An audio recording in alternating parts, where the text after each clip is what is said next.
I do want to start today, though, this evening rather, with the idea that what the election outcomes from just a few weeks ago are part of a longer-term transformation, what I call the Great Transformation, of American and this global society as we become fully ensconced in the digital age. And I think that when you come to understand and look at it that way, and extricate yourself, pull yourself out of this red-blue construct which kind of obsessively consumes most of our days, I'm hoping that you will find a little bit more peace and calm and understanding despite the chaos that is around and before us. The name The Great Transformation is actually a topic I write on almost daily. And so we'll be talking a little bit more about that because it's really the redefinition of our understanding of institutions. And by institutions, what I mean is those things that we as a species agree upon as a structure to allow us to live in a civilized place, a civilized world, a civilized community, and go about our days with the balance of how big we want that power to be in government, the influence that impacts our lives as individuals, and the pursuit of happiness, as I guess Jefferson once wrote and Lockean principles first argued for. What does that mean in this digital age? And I find myself thinking very oftentimes about the change of what our species, of what human beings went through when we went from being a largely the agricultural era into the industrial age. And the stressors of what that was for society and for people were extraordinary. They were things that we had never dealt with before. Suddenly, human beings had to create society that were dealing with diseases that never existed before as people lived in more dense areas.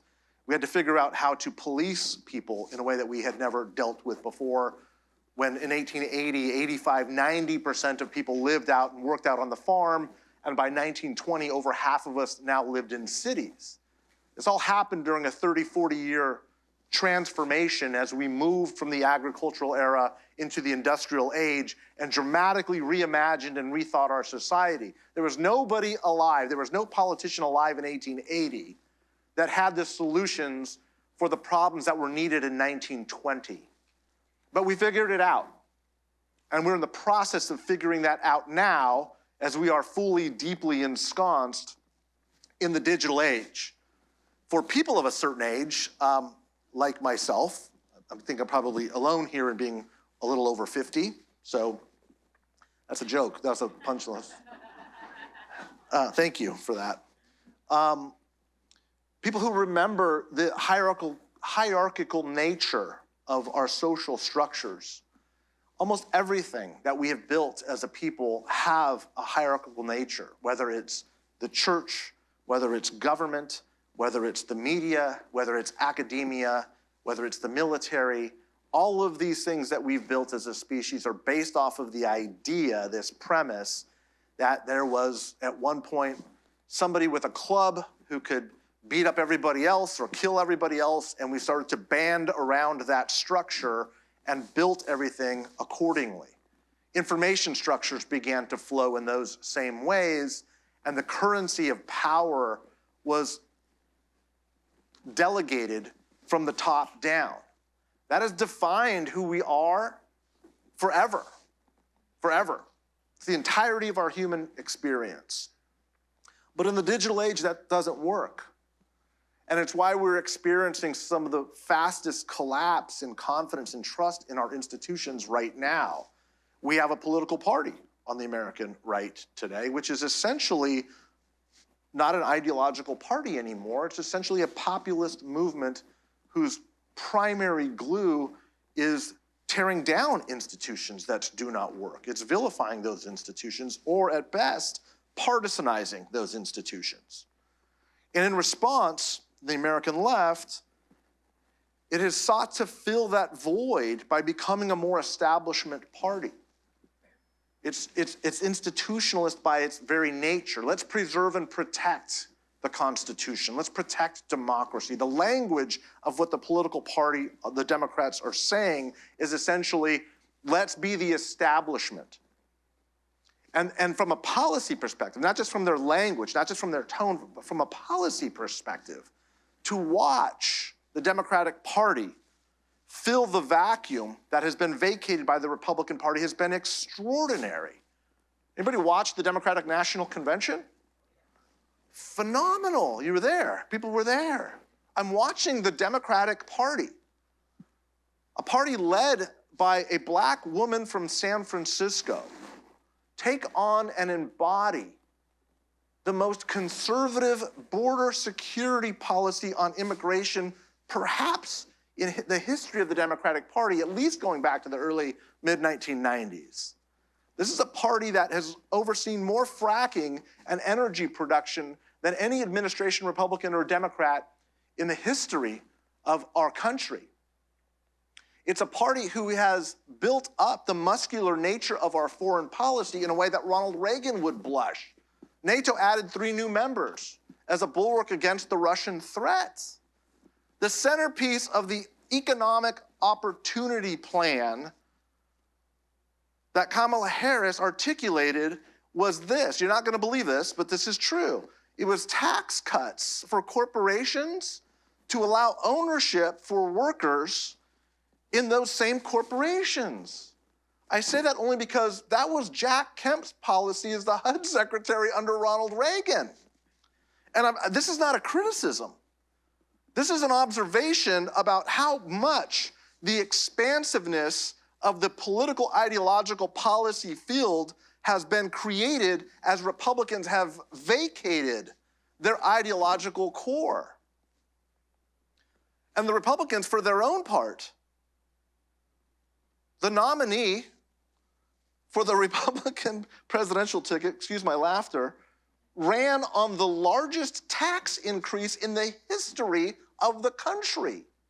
Let me say that again, because tariffs are taxes if you don't know.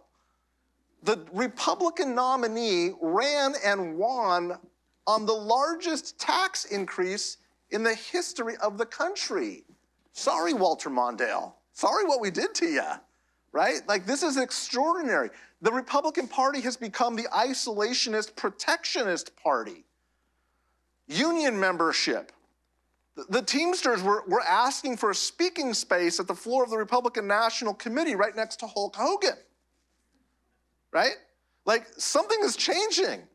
None of these parties make sense until you understand that our institutions don't make sense. And until we find a way to address what that means in the digital age as informations flow more horizontally as opposed to vertically, and the more trust and confidence erodes in those same institutions, like government, which has been taking a beating for a very, very long time, academia, which, whew, boy, tough year in academia. Sorry, academics, tough year, right?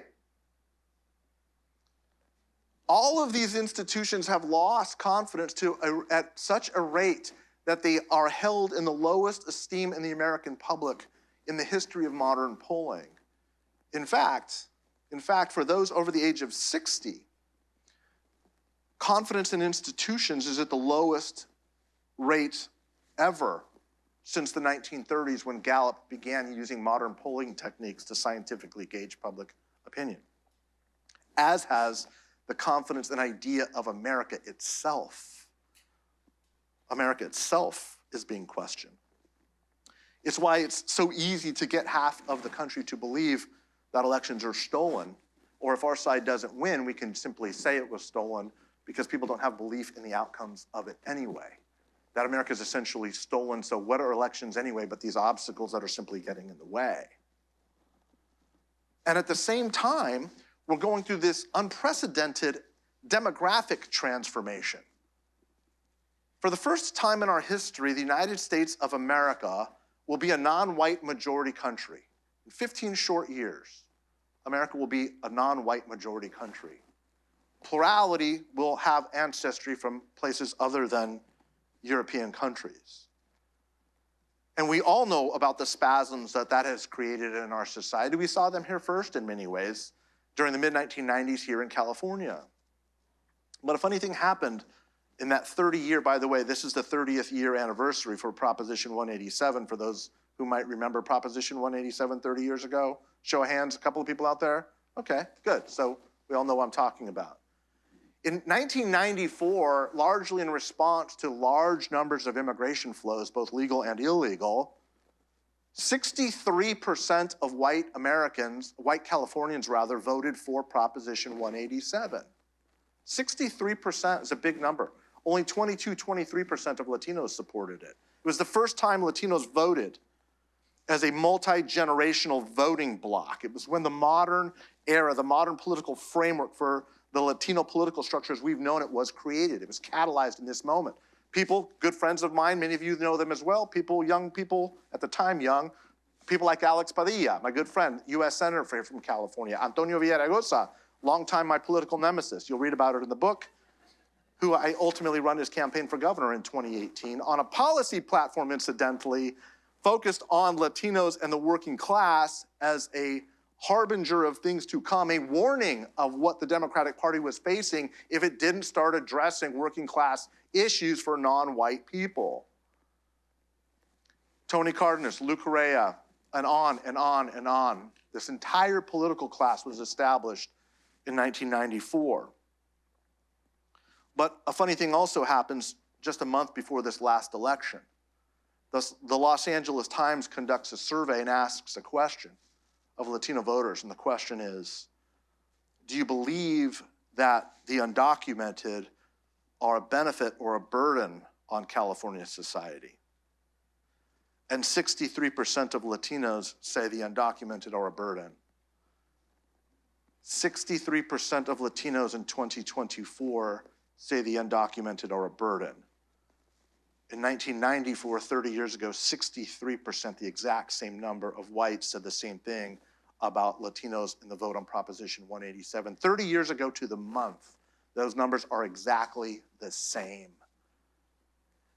And yet, where 30 years ago it catalyzed an entire generation of a racially and ethnically focused voting bloc, multi-generational, with immigration and the undocumented, protection for the undocumented, advocacy for the undocumented, defining that glue that held these generations together. Within one generation, that same Latino voting bloc is virtually identical to the number of that white electorate that it was speaking against, that it was catalyzed against. So what happened? Well, there's going to be books that we'll have available outside. You can read and find out exactly what happened. But in a nutshell, let me say this is what happened. In many ways, this is a typical assimilative story that we've gone through in this country with the Italians, the Poles, the Irish, the Greeks, Jews. It's that assimilative story. But in many ways, it's very different. In California, with Latinos generally, it's been different for a few reasons that I want to explore with you for just a moment. And then I want to talk about the uniqueness of California in this story. Because, and this is important, California was a lagging indicator in this rightward shift that happened and began in every one of the other 49 states. California, one of the most diverse states in the union, the largest Latino state by population, is behind the rest of the country as it relates to the bipartisan shift or the rightward shift of Latinos to the Republican Party. I want to explore that with you for just a moment. But first, I want to talk about why the assimilative nature of what is happening in our country right now is unique for this moment in time. The first is when the Irish and the Italian and other groups came over at Ellis Island 100 years ago, they came generally in 15 to 20-year spurts. And the diasporas came often in very large numbers. The numbers of Irish that were coming into New York was far greater than the number of Latinos coming into California. From 1985, 86, from the Immigration Reform and Control Act up until 2017, 2007, excuse me, that 40-year wave didn't bring the same percentage of the number of Irish that were coming during a 20-year exodus from Ireland to the shores of this country in New York. But it stopped. It slowed over 20 years. And we've all heard those romantic stories of people who came over as 8-year-old or 10-year-old or 15-year-old stowaways on a boat, sneaking up, coming across Ellis Island, bumming a few bucks to allow themselves to become processed on Ellis Island, having their names changed. They were never going back to the mother country. Both of those are not the case here. As I mentioned, we're sitting really at the tail end of one of the largest Latin American migratory waves this country's ever experienced. So the sheer size of what happened made it different. The length of time also made it different. The proximity to mother country made it different. We're not returning back across the Atlantic Ocean and going back to the mother country. A lot of us go back for posadas, go back for Christmas every year. Some people live there every day crossing the border, especially here in San Diego. I'm telling you stuff that you know better than any other city, perhaps a few exceptions in Texas know. And the fourth difference is that technology allows us to consume content and stay in closer contact than that 15-year-old stowaway Italian kid in 1920s New York who would never talk to their parents again. Today they're Facebook friends and we're chatting with them on WhatsApp on a daily basis, and we're consuming content made in that mother country. All of these have extended and dramatically changed the immigration and assimilation story, so much so that I would argue that the melting pot construct no longer works. In fact, I would argue Latinos aren't melting into the pot of America as much as the mainstream pot is melting into a changing Latino identity. How else do you explain things like Bad Bunny, right? The top selling music artist in the country who doesn't sing a word in English of any of his songs, right? These are not being purchased exclusively by Latino buyers. This is being consumed by mainstream English buyers. Soccer, the explosion of soccer comes along with it, which will soon be our national pastime. Sorry, NFL, it's coming. That day is coming. So, an applause even. All right? This transformation means that America is becoming Latino as much as Latinos are becoming American. And I know that there's a lot of discussion about why Latinos were shifting to the right? And that rightward shift, a lot of people, especially from certain demographics that I won't point out, but would suggest this is about machismo and machismo culture. This is all about that strong, paternally focused culture that you have. I'm going to dispel that notion, spend a whole chapter on it in the book. Or you're all Catholic, you're all socially conservative Catholics. I dispel that in another chapter of the book. Or the caudillo, you all want a strong man, the Latin American strong man. Most of them put in place by American, Central Intelligence Agency funding, but we'll set that aside for just a moment. This idea of machismo, I spent a lot of time dispelling, because I think it is probably one of the laziest ethnic tropes I think I've ever heard.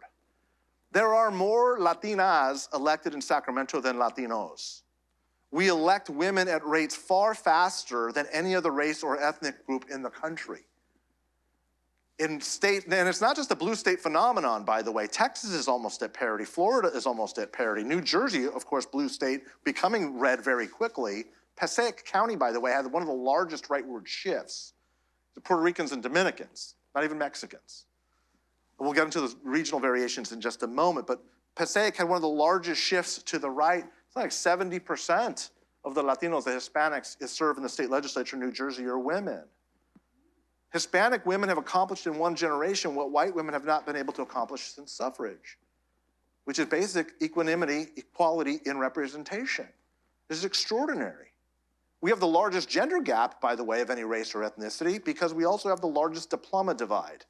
We all familiar with the diploma divide? The idea that those with a college degree are rapidly moving to the Democratic Party and those without are rapidly moving towards the Republican Party.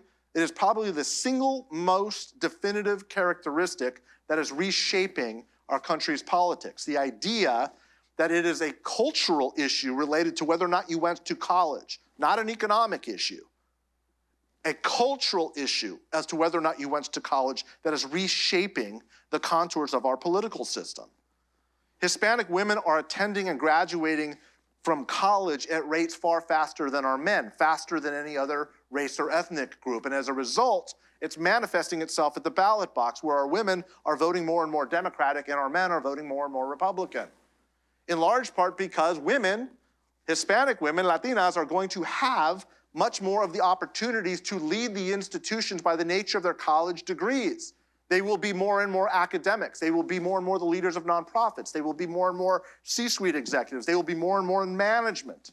Our men will be more and more laborers. 1 in 5 Hispanic men in this country is employed in the construction industry or a related field. 1 in 5 Hispanic men are swinging hammers and building the homes that we desperately need to house people in a time of shortage, even though they are the least likely ethnic and economic demographic to be able to afford those same houses that they're building.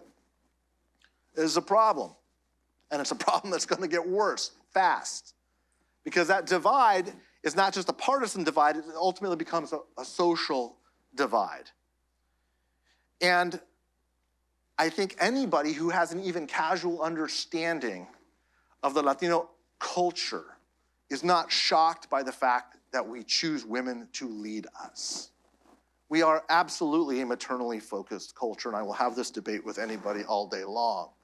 What other countries, what other people would choose the Virgen of Guadalupe or whatever Virgen or whatever Marian image to lead? Because every Latin American country has their own version of the Marian image as their source of not just religiosity, but their national source of pride, right? There's a reason why we have Mary when here in the States we have Uncle Sam. Uncle Sam looks like he just came out of a Trump rally, by the way, doesn't he? He's got like the full flag regalia and a top hat and a long goatee. Nothing wrong with that, it's just an observation. And for those of you saying, well, what about the Statue of Liberty? Statue of Liberty was a gift from the French, 100 years after we were born, because the French being French are going to do that. And I say that because those different perspectives really, I think, lead us to a different cultural understanding of this clash of where we're heading. And I don't think it's going to be a spectacular fireborn clash. I just think it's going to be a unique melding. And I argue in my book that the Latinization of America is going to lead to the feminization of America, not in terms of effeminate qualities, but in terms of a much more female perspective from our institutions, if our institutions can hold that long. Which gets me back to that opening. The opening part of this, which was our institutions and the public confidence and support of those institutions are collapsing. We are consciously choosing leaders who will nominate Matt Gaetz to be Attorney General, that will choose Tulsi Gabbard to oversee our intelligence community, that will pick Kash Patel to be the director of our Federal Bureau of Investigation. This is not a simple movement towards conservatism in the way that we have seen in the past with Reagan-era type of transformation in the way we perceive this role of government on the right-left spectrum. This is something wholly different. And I'm not here to instill fear about that. I'm actually, despite all of this, extraordinarily optimistic about where all of this is heading. Because regardless of who won this election, there was never going back, to put it in Kamala Harris's words. We're not going back. We're not going back. Either way, we can't go roll this back to a pre-2016 era where everything was working. It's not working. It hasn't been working. It's working less and less all of the time. And we need to radically, dramatically reimagine and transform our institutions in a way that, candidly, people of my age and older aren't capable of doing any more than a 50-year-old farmer coming out of upstate New York, coming down into lower Manhattan in 1920, could imagine building a 90-story skyscraper. That's not going to happen. And that's not necessarily something to fear, because there are values, there are cultural characteristics that need to be imparted generationally into this new age. That's, frankly, these values are needed now more than ever at a time when our human relations are changing, our communications and our sense of community are being completely upended. And ironically, and I'm going to close with this because I really want to hear what Zach has to say about all of this. Ironically, I think at precisely the moment when we cannot trust the institution and the awesome power of the federal government, that is precisely what we need to be the spark to reimagine our institutions. Because without that, we will continue to believe, and here's where I'm going to lose most of the audience, in things like, if we just agreed to the Paris Accords, we could solve climate change. Climate change is very real. I've never doubted climate change, but I've always doubted the ability of governments to solve such a monumental problem globally.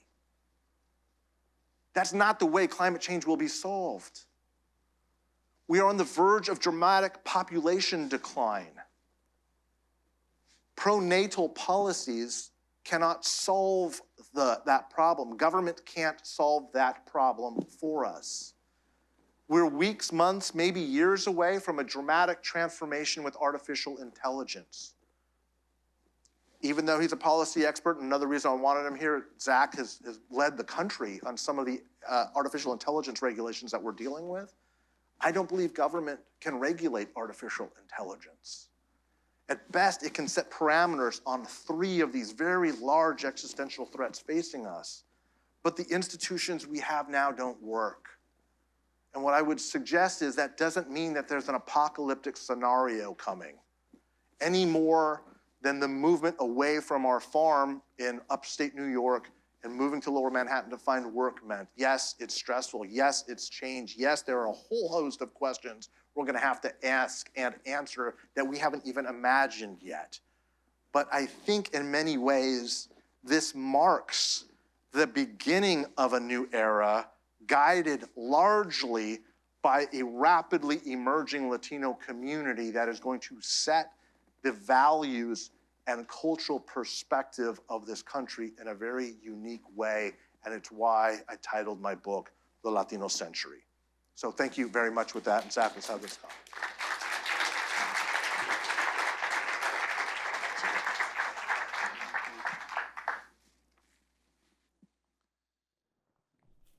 How is that hopeful? Did I miss a part that was? I mean, this whole... The reason why I'm hopeful, there's a lot of reasons why I'm hopeful. But the main one, I believe, is fundamentally and foundationally this. And many of you, I think, know or have heard of the Lincoln Project. Some of you will hate me immediately for that. Some of you will like me for some of that. But one of my favorite people that I got to work with is a gentleman by the name of George Conway. I think a lot of you probably know who George Conway is. George is a brilliant constitutional lawyer. He's actually one of the few of us that was not a political consultant. And we've talked a lot about these topics, talked about them a lot during that time. And he said something really important. I referenced it earlier, which is you cannot write a constitution to protect itself from a people that don't want it.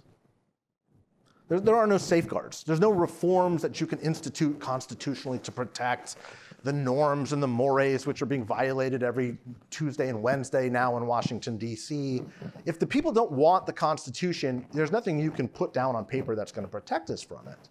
What's different, though, at this moment is what is emerging is the people that do believe in it, that are hopeful about America, that do have a confidence in the institutions. That's what you need to continue the American experiment, is just the belief that this system of government, that this economic system is actually the best or better than from whence you came.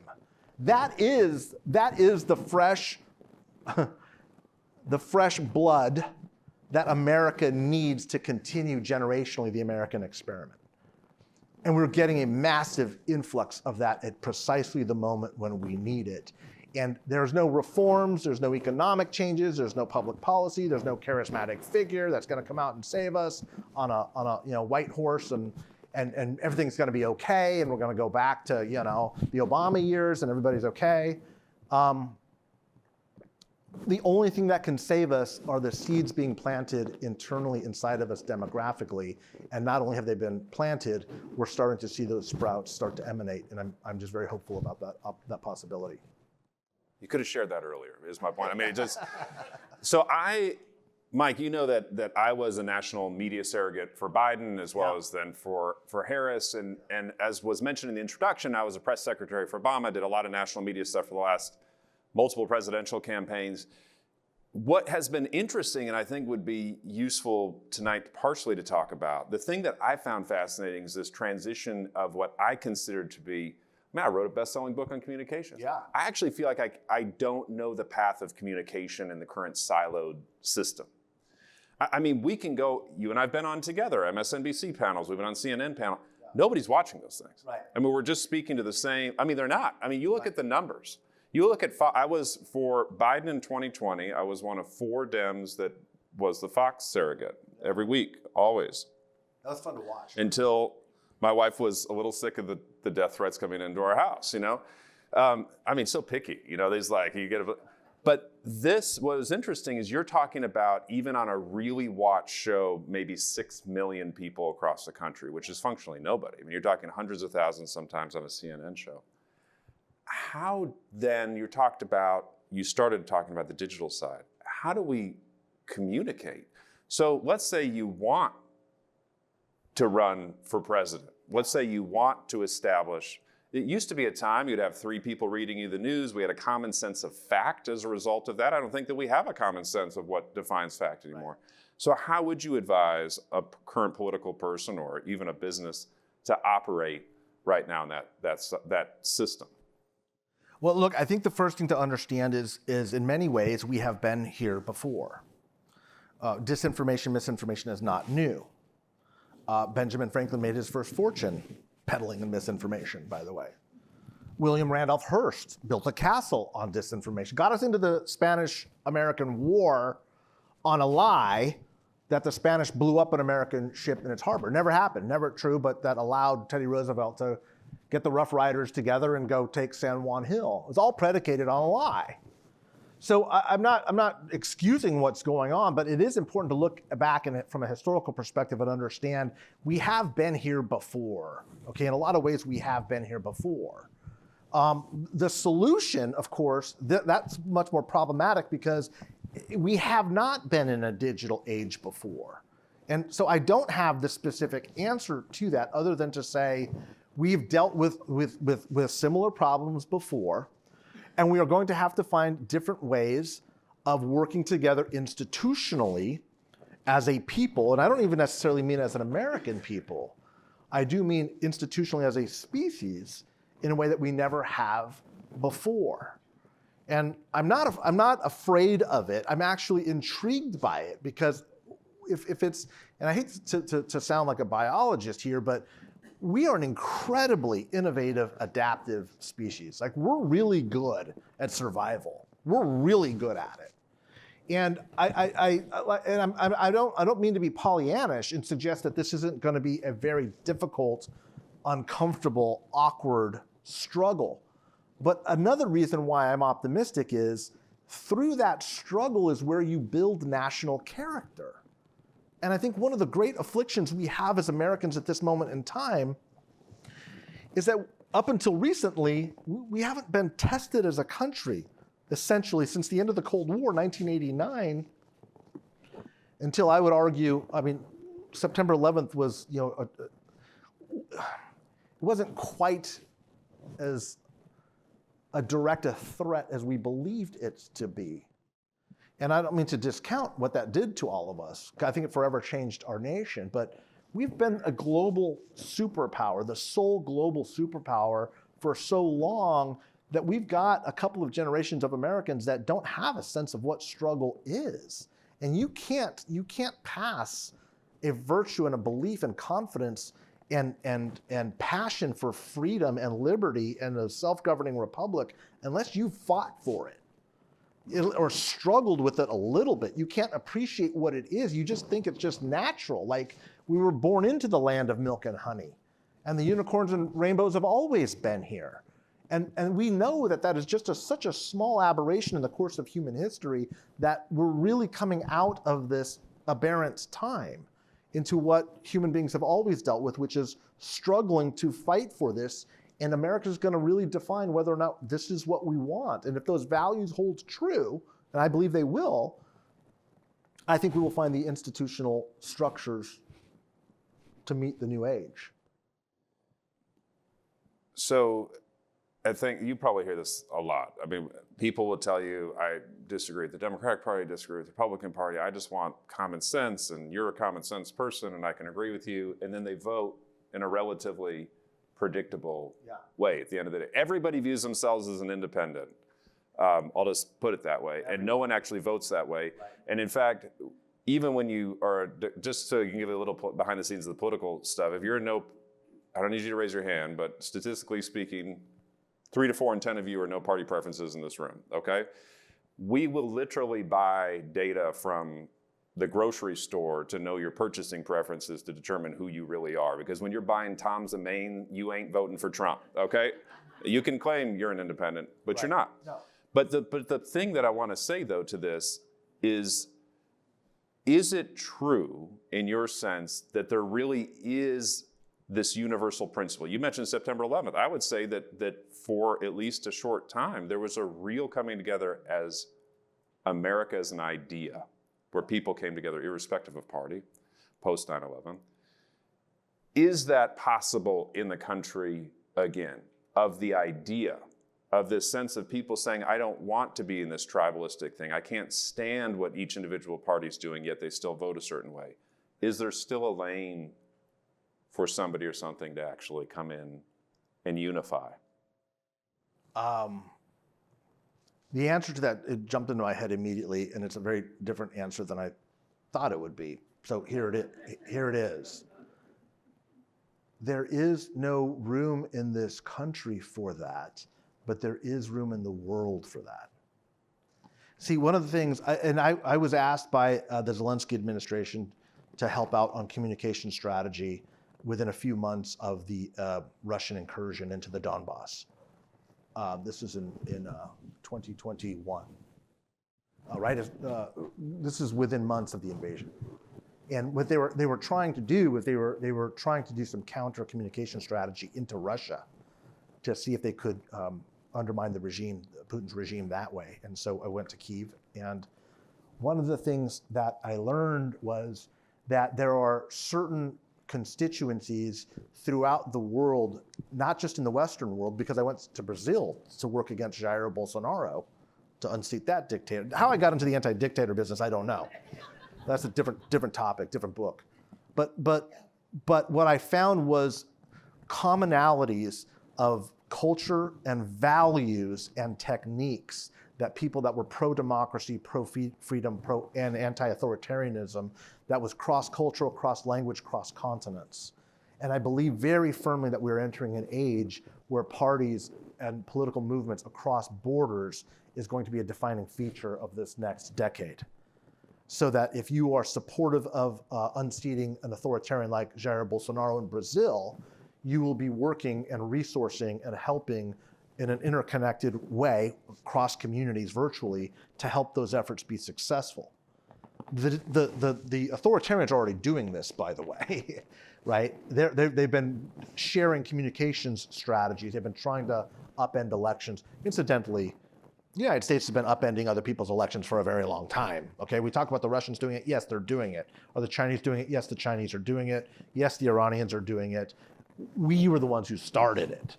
Okay, we've been doing this for a very long time in other countries. So that we're not getting a lot of, there aren't a lot of people in the global south specifically who are saying, well, sorry, this is terrible what they're doing to you, America, this is awful.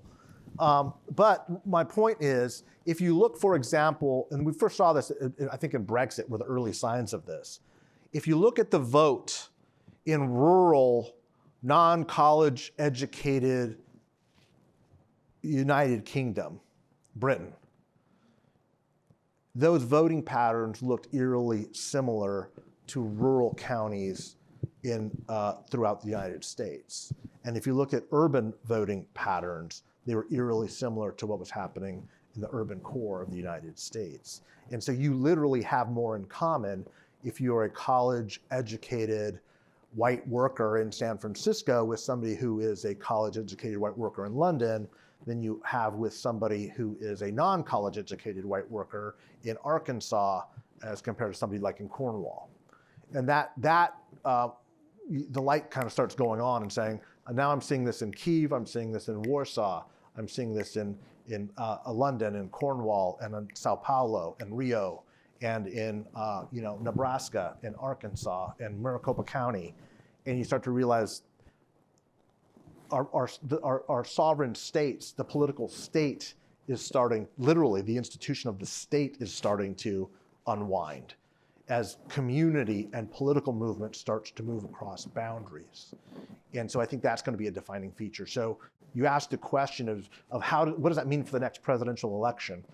I don't know, but I think it's going to have, the answer to that is going to be the same as what is the outcome of the election going to be in France when Marine Le Pen just announces that there's going to be a vote of no confidence in France because the right is on the march in France. And that's going to be, rather than talking about it in terms of red and blue or in Democrat and Republican, we'll be talking about liberal values versus authoritarian values, and parties will begin to share information and resources and tactics and techniques and professionals across borders. That's going to be, I think, a defining feature of politics in the next age. Do you think Trump's reelection was inevitable? Was it inevitable? No. I think that I think it was entirely preventable. I wrote my book not as a prediction, although it became essentially that. I wrote my book as a warning. It could have been prevented. It absolutely could have been prevented. But, and this is really important, regardless of who won, this institutional transformation is well underway. And again, it's hard for people of my age and older to understand. We keep fighting as the Democratic Party is like protecting the institutions. Let's protect the institutions. You are no more able to protect the candle making industry in the era of the light bulb than you are to protect the institutions that we are barreling and moving down towards. And look, here in California, in many ways, we're the originalists of this thought. For the past 30 years, since I began my political career in Sacramento, hundreds of millions of dollars have been spent on reform efforts. Al Gore was, reinventing government and how do we reform our systems? California Forward was spending, I think, $100 million from the biggest philanthropies in the state to make government more efficient and work. And I advised some of those groups. I worked with some of those groups. I argued and debated with some of those groups. And what I finally came to understand about a decade ago was you cannot reform the candle industry. And there's no point in trying. You have to reimagine what is needed going forward. So if Kamala Harris had become president, in many ways, and this, again, maybe the contrarian in me, in many ways that would have slowed our ability because we wouldn't have had the same urgency to redefine what needs to be done. And that's the opportunity. We have to view that as an opportunity. It should not paralyze us at all. This is the great opportunity to reimagine government and what it is itself, what the media is itself, because there's no going back, as Kamala said. We're not going back. And so we need to move forward. We can solve climate change. We can address population decline. We can make a more prosperous, beneficial, virtuous society in an era defined by artificial intelligence. We can do all of these things. I have no doubt about it. In fact, I'm confident all three of those may actually solve a lot of the problems that each one creates, which is the beauty of the moment. And that's the opportunity. It's why I'm so optimistic and excited about where we're at. A big part of what I want to do in my future is document it, write it, teach it, speak about it, go and visit it where it's happening. It's why I went to Ukraine. It's why I went to Brazil. It's why, I'm involved with all of these efforts. It's why I write on this daily, is because we're literally unfolding into a new era in a way that I think is very, very exciting. It's scary, but it's scary insofar only as you're not participating in it and offering what you can. You don't have to be right, but I want you to understand that as frightened as you may feel at this moment, there was once a farmer that decided, I've got to pack up from my farm in upstate New York and go to the city because that's where the jobs are. That's scary too. The first time you come over that hill in your horse and buggy and you see a 90-story skyscraper, it's gotta be kind of scary. People are flying through the air, 20 years after that in these big metal tubes. I mean, our human experience has gone through these things before, and this is going to be stressful, but I think there's every reason to believe it's going to be something better than bad. You said that Kamala had said that we weren't going back. That was the tag. I would submit that in 16, 20, and 24, functionally, if there was a message, a coherent message out of the Trump campaign, it was, we're going to go back to a point in time that was never clear or clearly defined, sort of like an ideology that existed in our minds but not in our realities. And so what you then are saying, if we're not going back, but what appears to be the majority of the country, well, functionally the majority of the country, 49.8% will say, actually voted by choice to go back. But if the institutions are actually breaking, what is going back or going forward look like? People were choosing, they were asking for something different because the institutions are breaking, because they got screwed in the financial crisis. I mean, righteously so, post-2008. Democratic Party completely failed on that, by the way, recognizing that. But what does going forward look like when half the country is saying, I want to go back to an ideology? How do you reconstruct an institution with that dissonance then moving forward? How does an academic institution, how does the media, how does the government, how do we reconstruct that when half the country is saying we want to go back to something else? Well, I'm not sure I believe that premise. And while it's a good tagline, I don't agree with that. I think a lot of Trumpism is nothing more than the same fear that a lot of people are feeling about the uncertainty of the age. And what he's selling is certainty. And like every snake oil salesman, you can't sell certainty in this world. There's no such thing. But it allows them to feel, if only for a moment, or when their man is in control, that there is somebody at the helm. One of the most fascinating, and look, I'm a Republican. I spent 30 years of my life in Republican politics.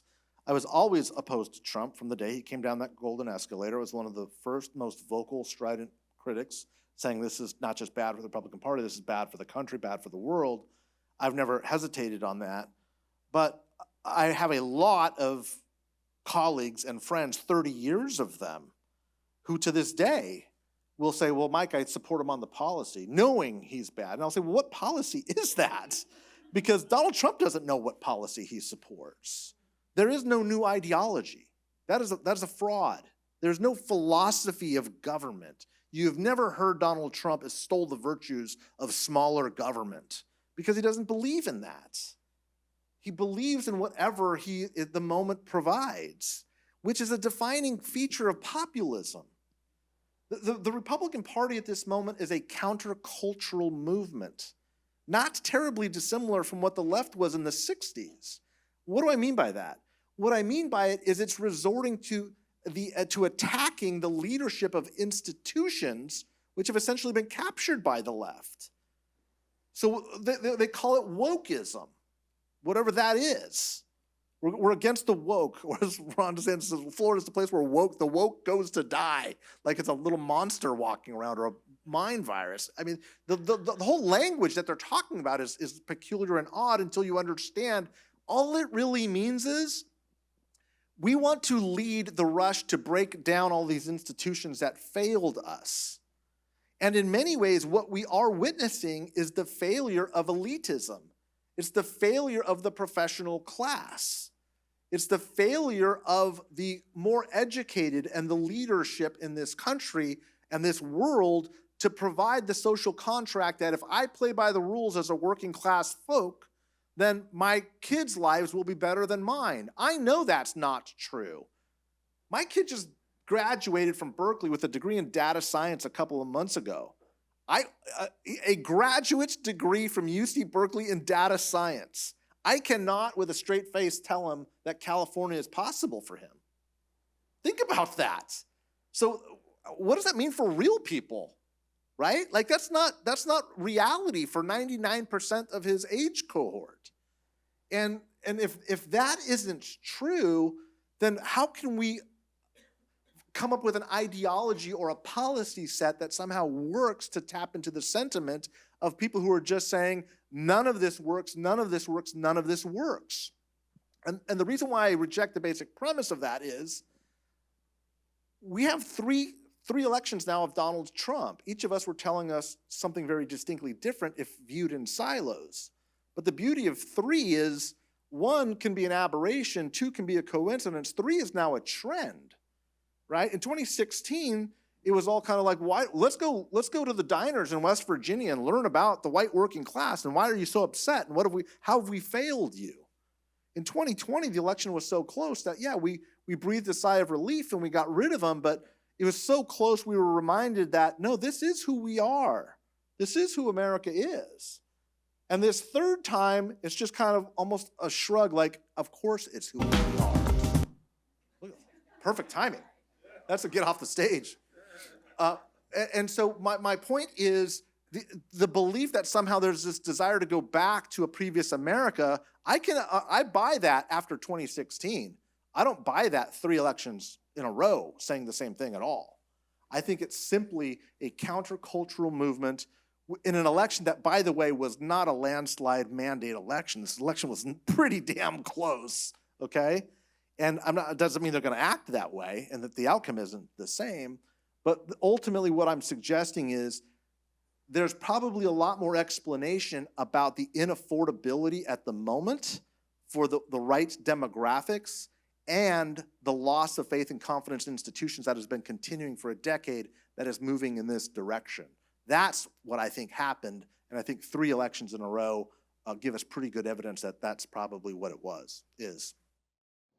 Let's take some audience questions. Andrew, you're going to have a mic. I know we have a microphone. We're going to need microphones to ensure that you all end up on UCTV. The Electoral College did its job. And as a woman who has served in elected office and invested in women's health care and know that we get much better returns by investing in healthy moms, these states are going to absolutely undermine what they seem to be trying to achieve. So I'm just curious, we haven't heard a lot of discussion of how, the Electoral College was really about protecting the interests of a certain group of people and is working very well. And there's a lot of us who feel like it's, this election went just the way the country was designed it to go. Property owning, wealthy, white men did, held on to power. But I am curious what you think will happen as California works to improve access to reproductive health care. And the rest of these states are going in the absolute other direction. So more about kind of women's interests. It's a great question, and it's one that really dominated and I think animated the country since the Dobbs decision. It brought the abstract to the existential for what was believed to be a wide swath of women, but what we learned was that wasn't true at all. In fact, the gender gap was smaller in this election than it has been in decades, meaning that issue was not motivating women. And Trump did better with non-college educated white women. 3 times he has increased his share with non-college educated white women. And Latinas actually moved to the right in a way that they had been breaking really aggressively to the left. So I really would really impress upon you to reconsider the premise of that question, which is, women broadly do not believe that reproductive rights are the primary lens through which they are deciding how to vote. I mean, that's clear from this election. If anything is clear, it's that. And I think that that may change as the reality of those policies set in, but that's a broader statement about kind of like the blowback I've been getting from Latino attacks on social media, primarily from black and white progressives. On you've got it coming, you Latinos, you deserve what's coming, you're gonna get deported, you should go back to where you came from, horrible stuff.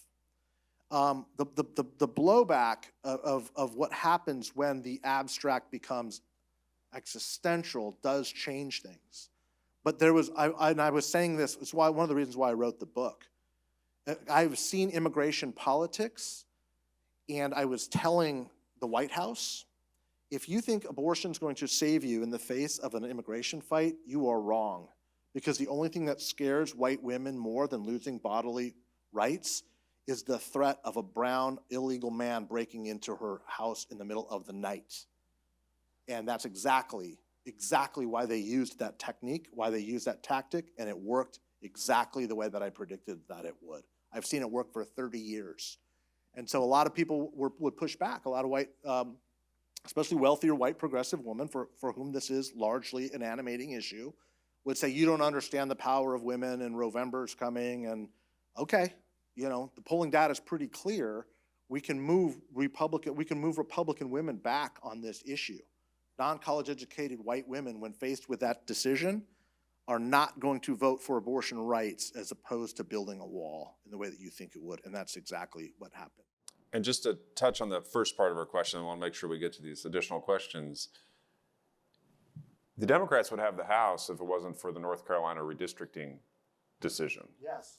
There are little things through the courts, through the idiosyncrasies, and the Democrats, we've actually done a job to write ourselves out of the House of Representatives. Democratic states have independent commissions that draw districts and such.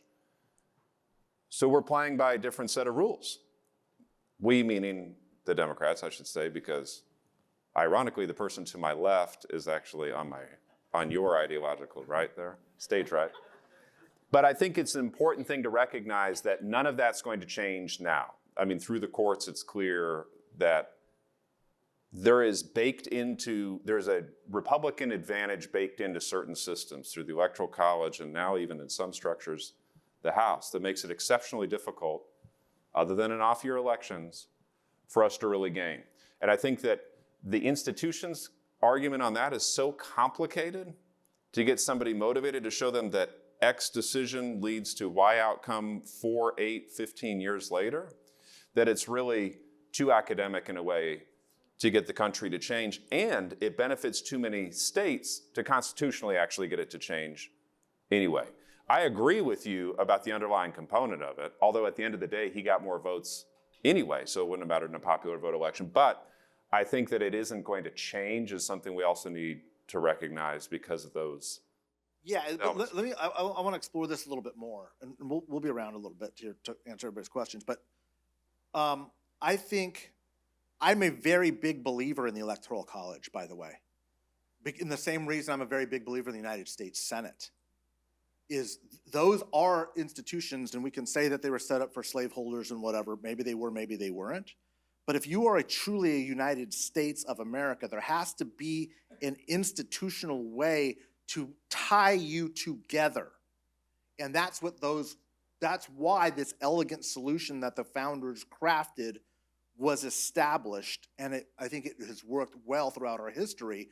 Every party that doesn't benefit, because in my early part of my career, it was the Republicans saying we need to get rid of the Electoral College. Why? Because the Democrats won. And then once the Democrats lose, they start going, wait a second, we need to get rid of this Electoral College thing. It's a crazy relic of the past. The problem, as I get back to George Conway, is you've got to win elections. You've got to build a majority and win an Electoral College system. That creates a stability that has lasted us at least 250 years, or almost 250. We'll see if we get there. But I think that that's part of the challenge. But something happened. I was actually talking to a reporter at lunch today while Zach was eating his hamburger. He had a big cheeseburger for lunch. I was really impressed by that. It was particularly large, yeah. How do you do that? And I'm pacing up and down the sidewalk, and this reporter is asking me this question. The Democrats picked up these seats in California, in the House.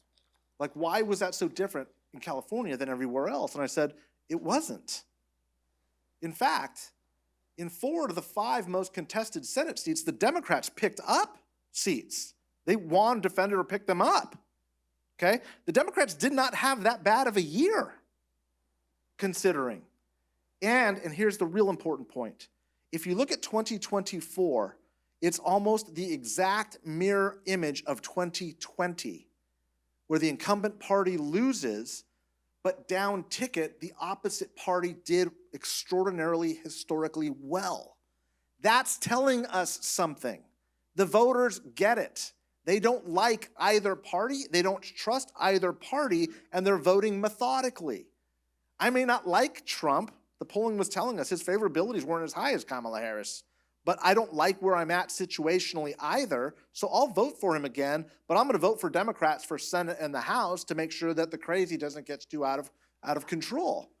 That's the exact opposite of what they did in 2020 when they threw Donald Trump out and said, I'm voting for Joe Biden, but I'm voting for the Republicans because I don't trust those Democrats because they're crazy.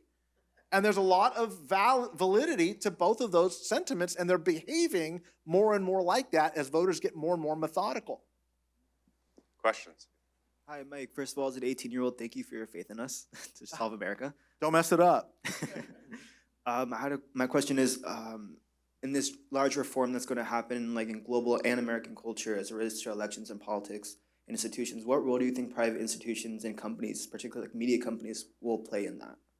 Well, they're going to play a huge role in it. We're already seeing it, right? But and again, I hate to go back to the example of climate change, but I think it's the very real existential threat where we're recognizing, well, and look, I've worked with different environmental groups in both an advisory capacity and as a critic, saying, look, I'm not an expert in climate change, but I can tell you right now that government is not going to be able to solve this problem. You can't regulate your way out of this. You can't electric vehicle your way out of this. You're going to have to innovate your way out of this, especially back in the year 2000 when they're saying, in 7 years, the planet's gone. We're dead. By 2007, we're dead.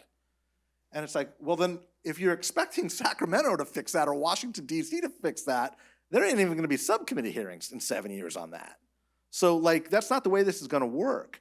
Private industry, and I had a really phenomenal talk with the chief executive officer of Los Angeles County.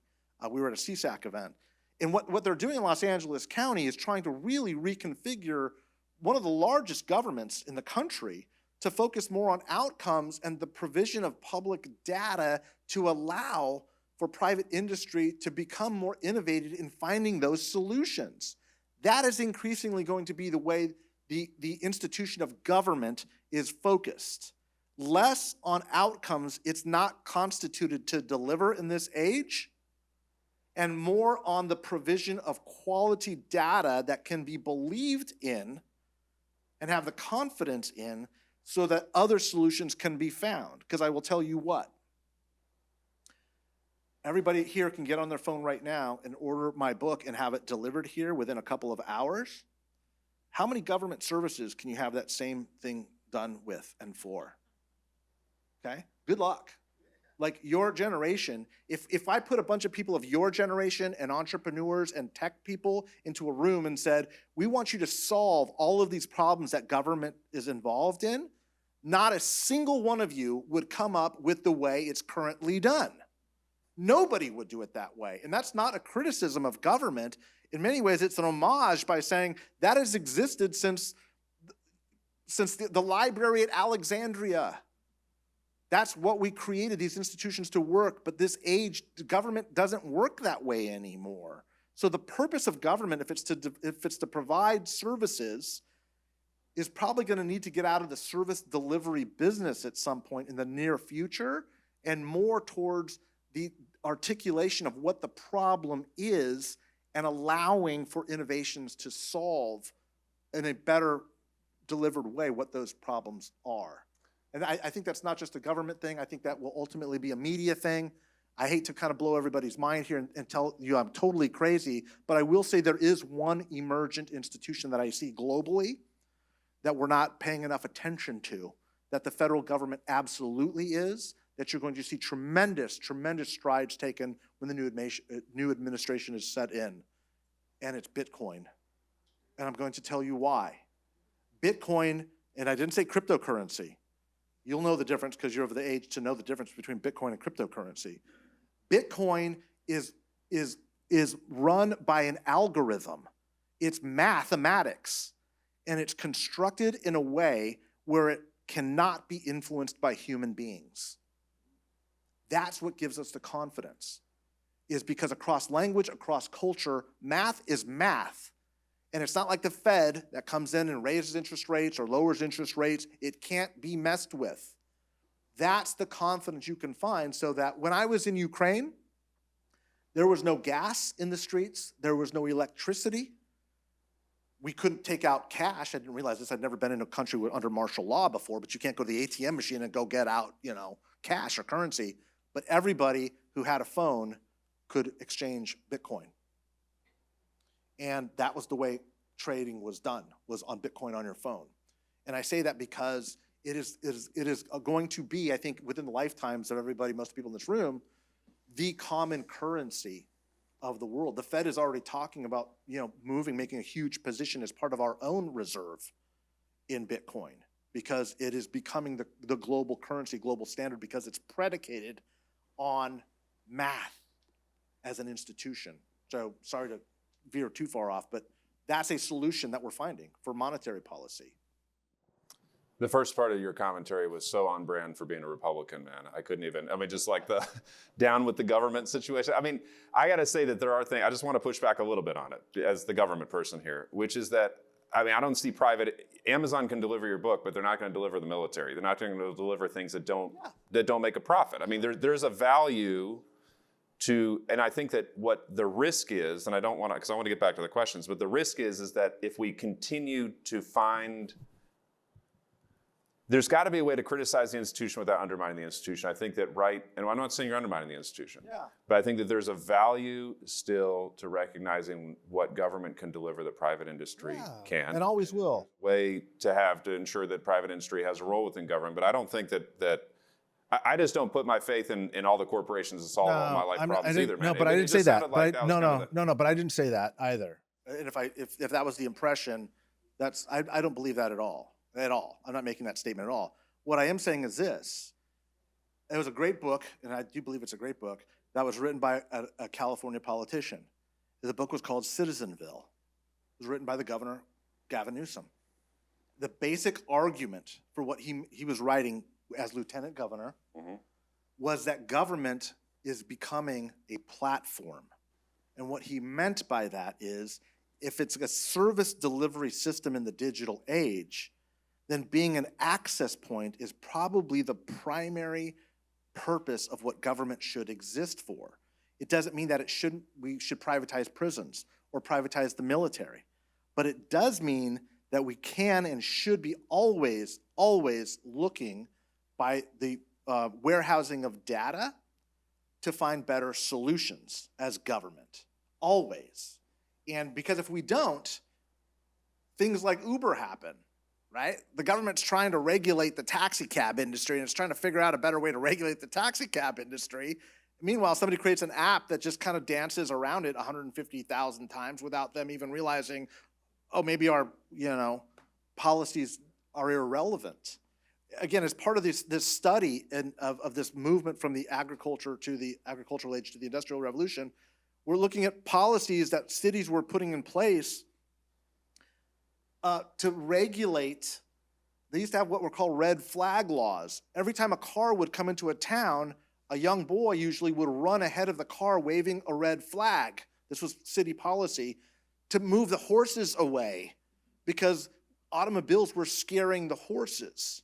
And so that became the city policy. The inability of government to imagine that we weren't going to be using horses very soon, it would never occurred to them. So we had years of government creating policies, and I'm not saying they were bad, I'm just saying we have to have people that understand that the services that government is currently involved in, I don't think they'll necessarily be done by corporations. I think they'll be done in an entirely unique and different way. But to think that the way we're doing government right now is going to exist in 10 years is crazy. More questions? Yes.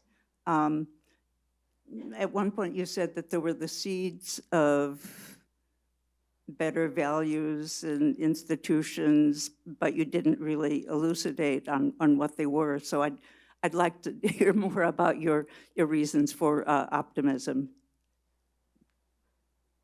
Well, let me first, and again, I don't want to get into a right-left debate because I honestly don't believe there's a right-left spectrum anymore. But what I will say is this: I don't think that there's any state that has failed people of color in this union any more than California has over the past 30 years. As somebody who has been working in the Latino community, fighting and advocating for Latinos in this community, the disproportionate amount of the housing crisis, the obesity crisis, which is a sign of poverty, by the way, because people are malnourished, the very, very low quality of the education, the extraordinary number of remedial education required in community college system of our high school graduates that can't even read. I could go on, and I have. That's not a function of the market. That is a function of government getting in the way. And I'm not arguing against government. I've worked for government. I've worked for cities. I've worked for counties my entire career. I'm a very big believer in government. But I'm also a bigger believer in solutions. And the evidence is overwhelming that this fight between markets and government regulation is an irrelevant fight in this era and in this age. It's why we're not having that discussion anymore at the federal level. As I mentioned, Donald Trump isn't extolling the virtues of smaller government any more than, Bill Clinton was saying the end of, big government, the era of big government is over.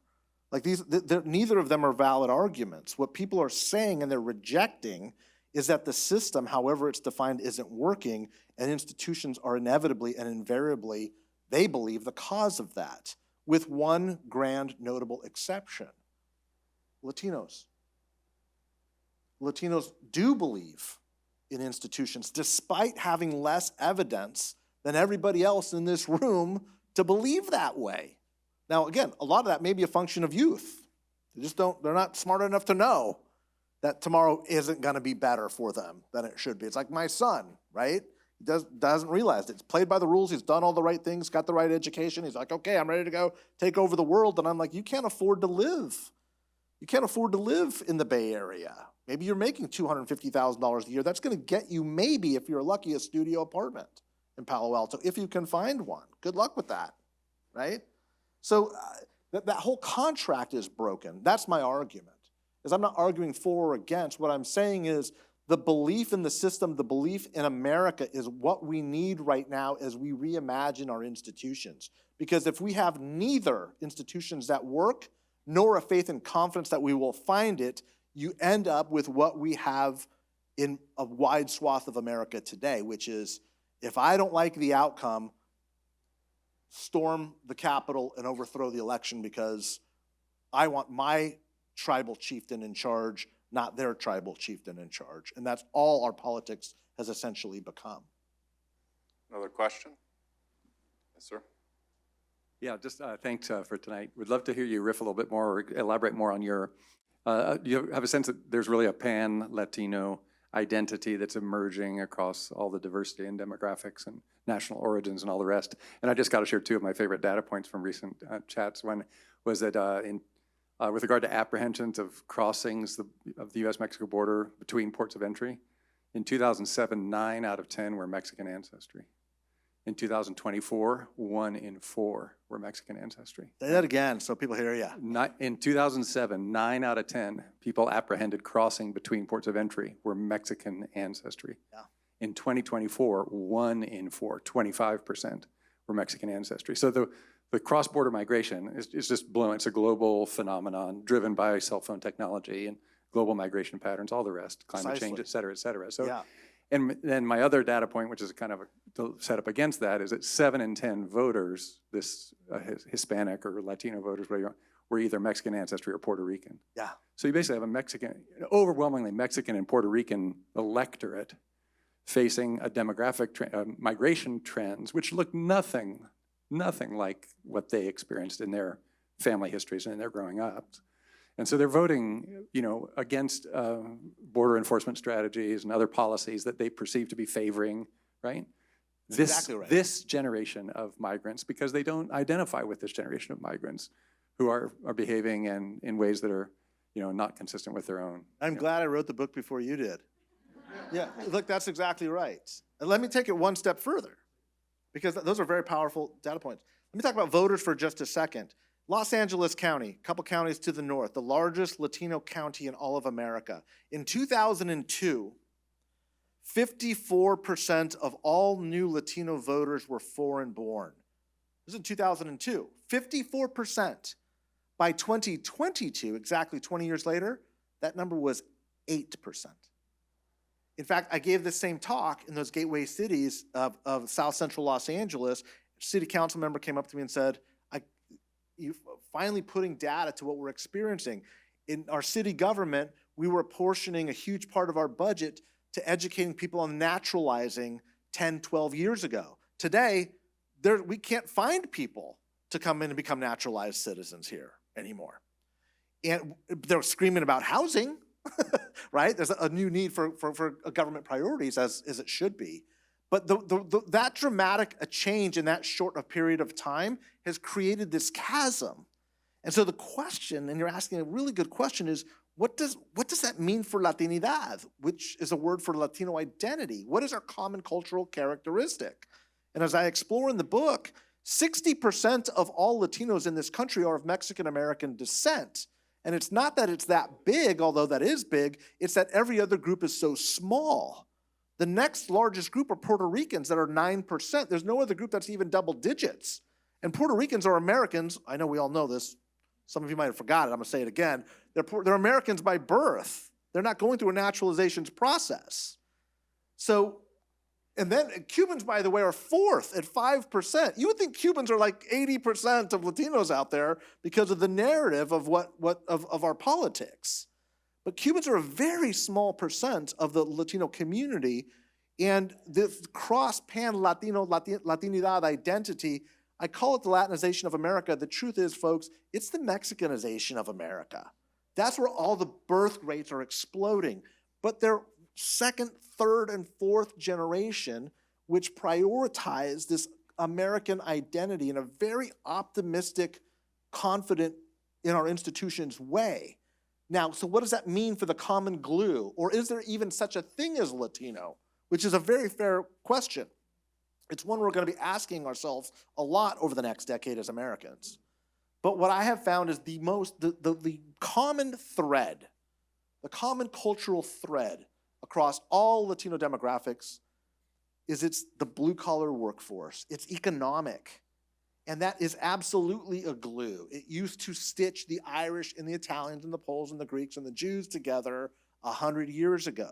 There's no reason it cannot do the same. It is doing the same, and they're voting along class lines in a way that they prioritize over that receding ethnic identity. And so when we recognize and come to understand that the United States of America has always had a blue-collar culture centered on the idea that tomorrow will be better for my kids if I struggle and work and make the sacrifices now, not for myself, but for the next generation, that is blue-collar culture. We can talk about, yes, they've got higher church attendance rates. Yes, they've got higher rental rates as opposed to home ownership. All of those are true. The cultural value is I'm committed to this country, not for what it's going to do for me, but for my kids. That's the American idea. That's the optimism that this crazy American experiment requires.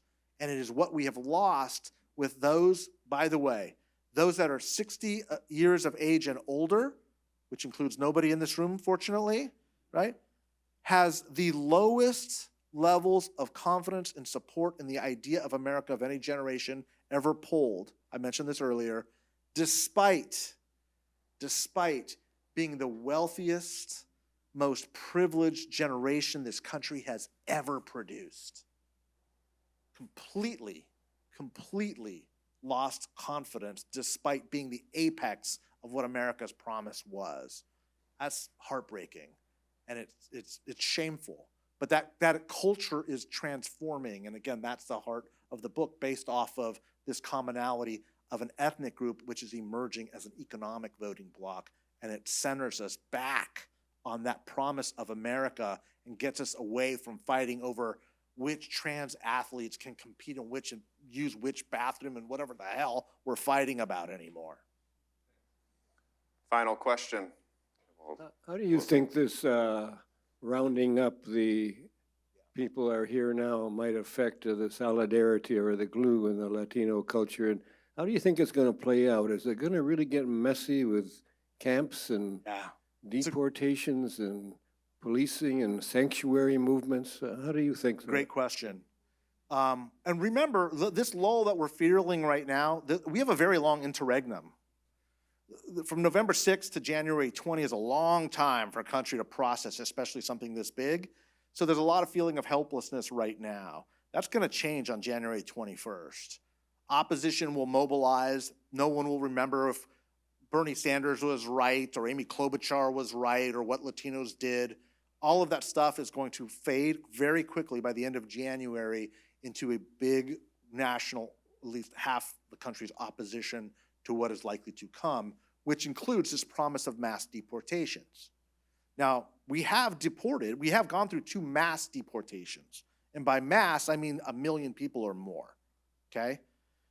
The first time was in the 1930s, which we historically now call the Mexican repatriation, which is a nice way of sane-washing what we were doing, which is rounding up people, pulling them off factory lines and out of fields to repatriate as if it was a voluntary self-deportation. It was anything but. By the way, we estimate that out of the 1.7, 1.8 people that were repatriated, about 800,000 of them were US citizens, okay? So about a little over half of the 1.8 million people repatriated to Mexico were not Mexicans. They were US citizens. And incidentally, part of that was making way for jobs from the Dust Bowlers and the Okies that we have romanticized coming out in Steinbeck novels to work in the fields. The only reason they had jobs in those fields is because our government and the Mexican government deported Mexicans to Mexico and US citizens to provide those sustenance jobs to white people. That, and we didn't want to provide New Deal monies to brown people either. Those were for white people, okay? The second time we did it was with what was called Operation Wetback. Literally, that was the name of it. During the Eisenhower administration, where we brought in the military to do the exact same thing, slightly smaller in scope, but over half, again, of people repatriated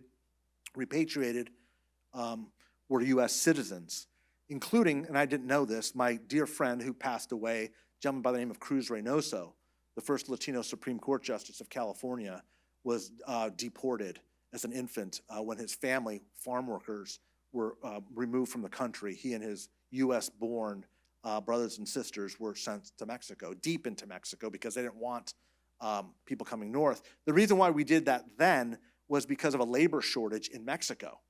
So the Mexican government wanted their citizens back, their chattel labor back. And US farmers were actually, the Bracero program, which I think many of you have heard of, was right in the middle of Operation Wetback during that repatriation.